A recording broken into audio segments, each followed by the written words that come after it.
We're sannyasis, and sannyasis are typically known as beggars. So I'm begging you all to chant Hare Krishna like this every day of your life.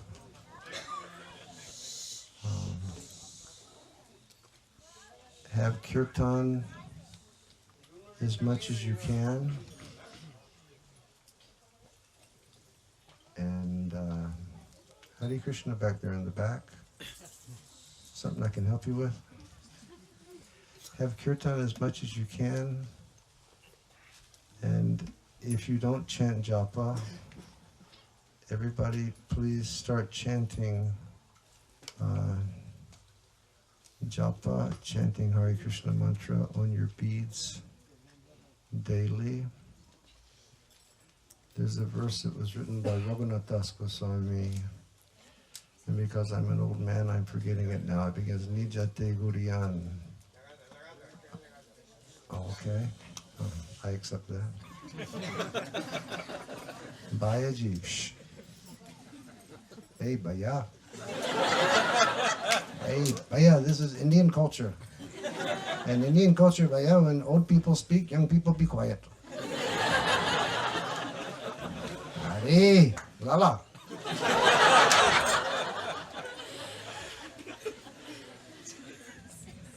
This verse by Raghunath Das Goswami says that Lord Chaitanya accepted all the people of the world as his family, and he requested all of his family members to chant Mahamantra with numeric strength. It's described in the verse, chanting with numeric strength, meaning chanting a fixed number of rounds every day. And I safely assume that many of you are initiated devotees. So you please make sure you chant your promised number of rounds. And those who aren't initiated, say you're a newcomer here and you're just for the first time, please consider getting a japamala and learning how to chant Hare Krishna every day, because it will revolutionize your life. Everything will change. The way that it has changed for so many of us, so many practitioners here who have been doing Nam Sankirtan for many years, our lives change and everything becomes better.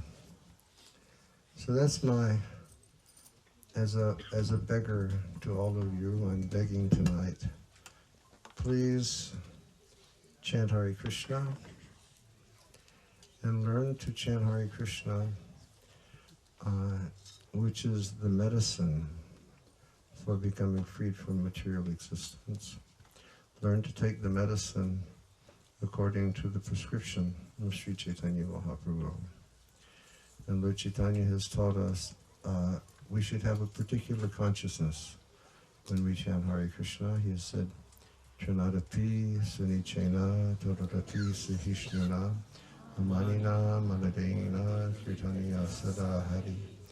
He said when we chant Hare Krishna, we should understand our true insignificance as being the atomic spiritual soul.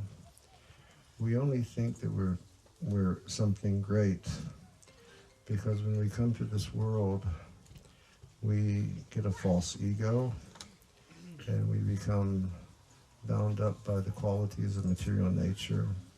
So we think that we're maybe great, we think that we're powerful, we think that we're handsome, we think that we're beautiful, we think that we're rich, we think so many different things.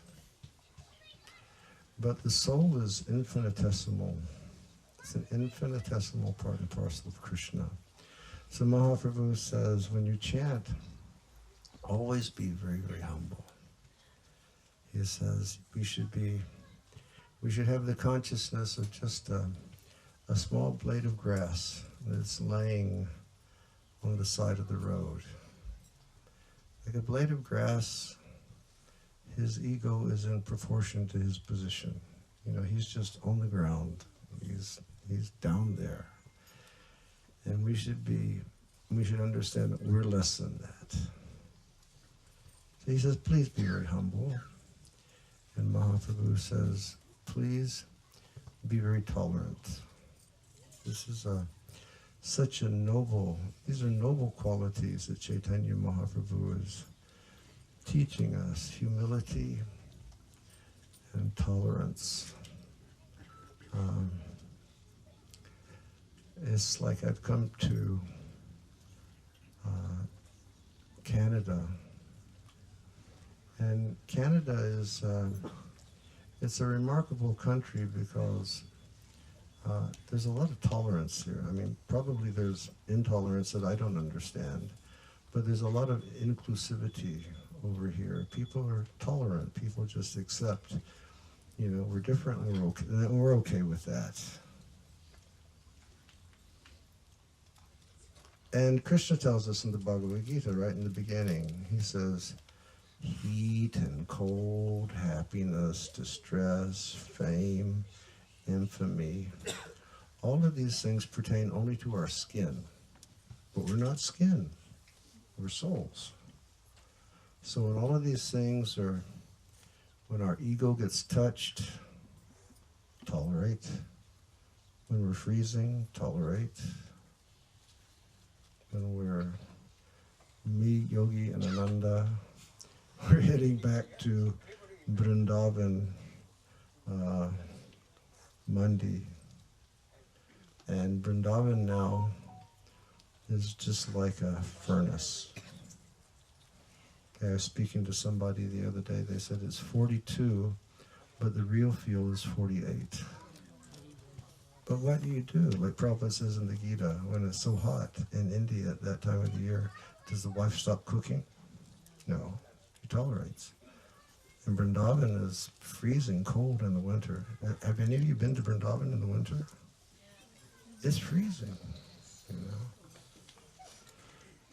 And I assume many of you are Punjabis, so you know what North India is like in the winter. It's tanda. So we're meant to be humble, and we're meant to always be tolerant. And then Mahaprabhu says, if you want to really chant Hare Krishna properly, always give people respect. And we should think about that because according to, I met one nice lady today and she was showing me an inscription from Bhagavad Gita, and the conclusion is, Nahanyate hanyamani sharire. The soul is never slain when the body is slain, because everybody is a part and parcel of Krishna. So the soul is, everybody that we're seeing is a part and parcel of Krishna. And Krishna tells us in the Bhagavad Gita, Bhumir apo nano vayukam mano buddhir evacha ahankar iti bina prakriti ashtara. He says, earth, water, fire, air, mind, intelligence, false ego. This is all my separated energy. These bodies are Krishna's energy. The soul is a part and parcel of Krishna. And we're servants. So what are we supposed to do? We're supposed to always show respect. Not just to the devotees. We're supposed to show respect to everyone, every living being, regardless of color or religion or, you know, sexual orientation or whatever. Everybody gets respect because everybody is a part and parcel of Krishna. Mame vangsa jivaloke jivabhuta sanatana. Manak shastanindriyani prakriti-stani karshati. Krishna tells us all the jivas that live in this world are my parts and parcels, they're my anshas, and they're sanatan, they're eternal. But in contact with the material nature, he says, Manak shastan indriyani prakriti-stani karshati. When they live in prakriti-stan, meaning the material world, like we have Hindustan, we have Pakistan, we have Kazakhstan, Uzbekistan. This material world is Prakritistan. And when people live in Prakritistan, only one thing is guaranteed. That's suffering with the mind and senses. But everybody gets respect. And then the last thing that Mahaprabhu says, if you want to become very advanced in the process of chanting Hare Krishna, you always give respect, but you never look for respect. You never look for respect. It's like, that's like a thorn that you put in your eye of self-realization. You become blinded. If you're hankering for respect, if you're hankering for recognition, all these different things. And Chaitanya Mahaprabhu said, if you can capture these 4 crowning qualities, then Harinam will be in the palm of your hand. And you can chant forever without stopping. That would be a wonderful thing, wouldn't it? I mean, as happy as we've been all day today chanting Hare Krishna, and as happy as we've been for the past 3 hours, just think if we could do this eternally without stopping. Like I was reading in Brihad Bhagavatamritam, when Gopkumar meets Lord Shiva in the impersonal Brahman, and Shiva told him, he said, you know, I'm coming from Vaikuntha. He said, I have a planet in Vaikuntha where I live with my devotees. And Gopkumar said, well, what do you do there? And he said, oh, on my planet, we just have Govinda Kirtan eternally. That's all we do. We just chant Krishna's names throughout eternity. Are they coming to get us? And we are making too much noise in Stogan late at night. Eternally chanting the holy names. This sounds good, doesn't it? And we're meant to do that. But we have to try. And we have to try a little more each day to become qualified. To chant with a pure heart. To chant with humility. To chant giving respect to everyone. But if we try, the treasure will come. If we were singing that Sankirtan song, that Hari Harai Nama Krishna Jadavai Namaha, and the last line we kept singing over and over again, Shri Guru Vaishnava Pada Padma Kori Asha. Asha means hope.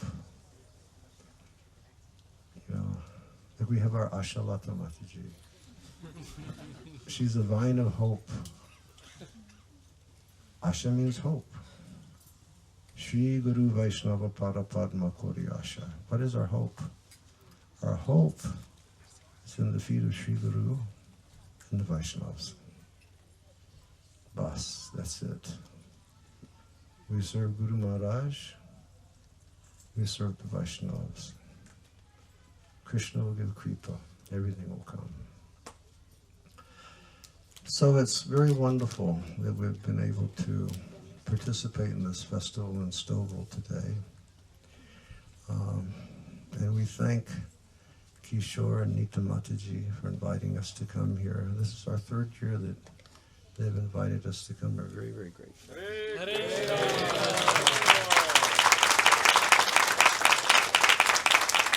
And also,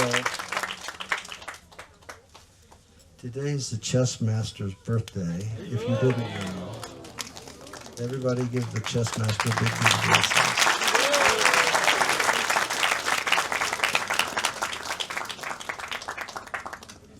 Thank you for having us here. Thank you. Thank you for opening your home for all of the devotees to come. And thank you all.